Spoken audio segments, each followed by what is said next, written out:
नमस्कार, daily line के news file bulletin में आपका स्वागत है। मेरा नाम है मार्तंड सिंह।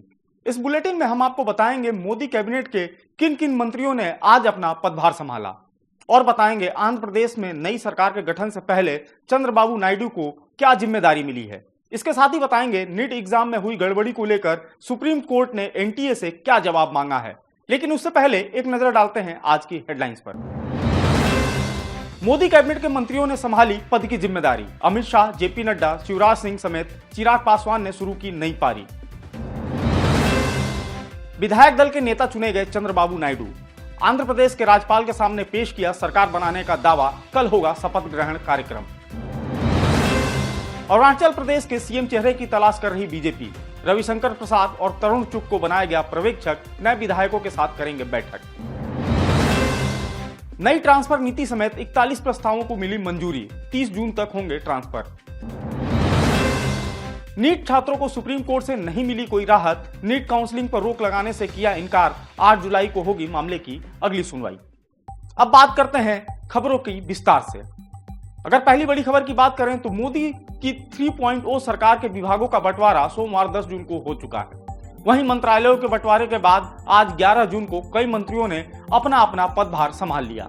अमित शाह ने गृह मंत्री के रूप में अपना दूसरा कार्यकाल शुरू किया। बीजेपी अध्यक्ष जेपी नड्डा ने स्वास्थ्य मंत्रालय में पदभार की जिम्मेदारी संभाली। इससे पहले नड्डा 2014 से 19 तक मोदी के पहले मंत्रिमंडल में भी स्वास्थ्य और परिवार कल्याण मंत्री थे। एस जयशंकर ने विदेश मंत्री के रूप में अपना दूसरा कार्यकाल शुरू किया। उन्होंने साउथ ब्लॉक स्थित विदेश मंत्रालय में अपने कार्यालय की पहली फाइल पर हस्ताक्षर किए। वहीं अश्वनी वैष्णव ने रेल और सूचना प्रसारण मंत्री का कार्यभार संभाला। गिरिराज सिंह ने टेक्सटाइल मंत्री और मनोहर लाल खट्टर ने ऊर्जा मंत्री के पद पर अपना आज कार्यभार संभाल लिया। चिराग पासवान ने खाद्य प्रसंस्करण उद्योग मंत्रालय का अपना कार्यभार भी संभाला।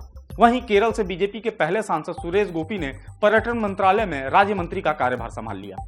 अब बात करते हैं अगली खबर की। आंध्र प्रदेश में 12 जून यानी बुधवार को तेलुगु देशम पार्टी की नई सरकार बनने जा रही है। लेकिन उससे पहले आज मंगलवार को एनडीए की टीडीपी, जनसेना और बीजेपी विधायकों ने विजयवाड़ा में बैठक की। इस दौरान टीडीपी अध्यक्ष एन चंद्रबाबू नायडू को सर्वसम्मति से एनडीए विधायक दल का नेता चुन लिया गया।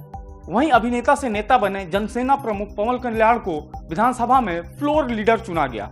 वहीं इस बैठक के बाद चंद्रबाबू नायडू और कल्याण राज्यपाल एस अब्दुल नजीर से मिलने राजभवन पहुंचे। यहां राज्यपाल से मिलकर उन्होंने सरकार बनाने का दावा पेश किया।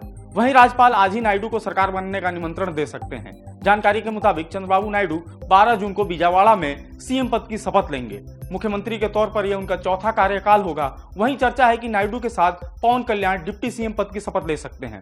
इसके अलावा टीडीपी महासचिव और नायडू के बेटे नारा लोकेश और जनसेना नेता एन मनोहर के भी शपथ लेने की संभावना है। नायडू के मंत्रिमंडल में टीडीपी को 20, जनसेना को 3 और बीजेपी को 2 मंत्री पद मिल सकते हैं। वहीं शपथ ग्रहण समारोह में पीएम मोदी समेत कई बड़े नेताओं के शामिल होने की भी उम्मीद है। बात करते हैं अगली खबर की। अरुणाचल प्रदेश के विधानसभा चुनाव में बीजेपी ने बहुमत हासिल किया है। इसके साथ ही बीजेपी राज्य में तीसरी बार सरकार बनाएगी। लेकिन बीजेपी ने अभी तक मुख्यमंत्री के नाम पर मुहर नहीं लगाई है, जिसके चलते बीजेपी ने विधायक दल की बैठक के लिए अपने पर्यवेक्षकों का ऐलान कर दिया है। बीजेपी ने पटना साहिब से सांसद और पूर्व केंद्रीय मंत्री रविशंकर प्रसाद के साथ राष्ट्रीय महामंत्री तरुण चुग को ये जिम्मेदारी सौंपी है।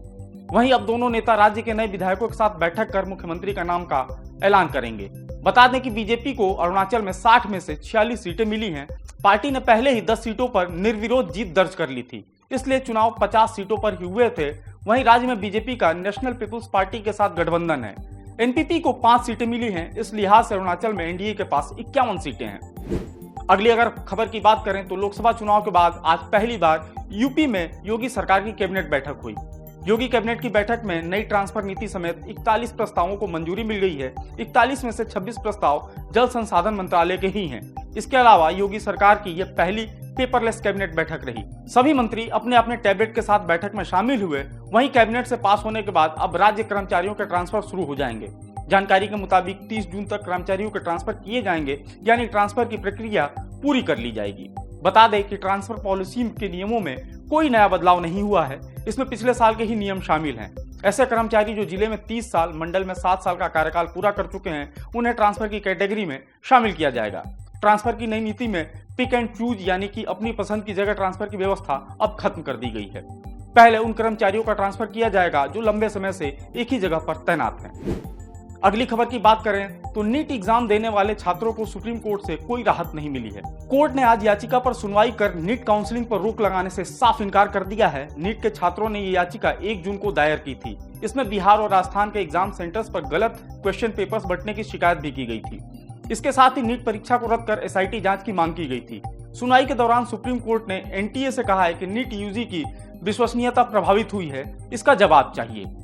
वहीं अब मामले की अगली सुनवाई 8 जुलाई को होगी। डेली लाइन की न्यूज फाइल बुलेटिन में फिलहाल इतना ही। आप फॉलो करते रहें हमारे डिजिटल प्लेटफॉर्म डेली लाइन को।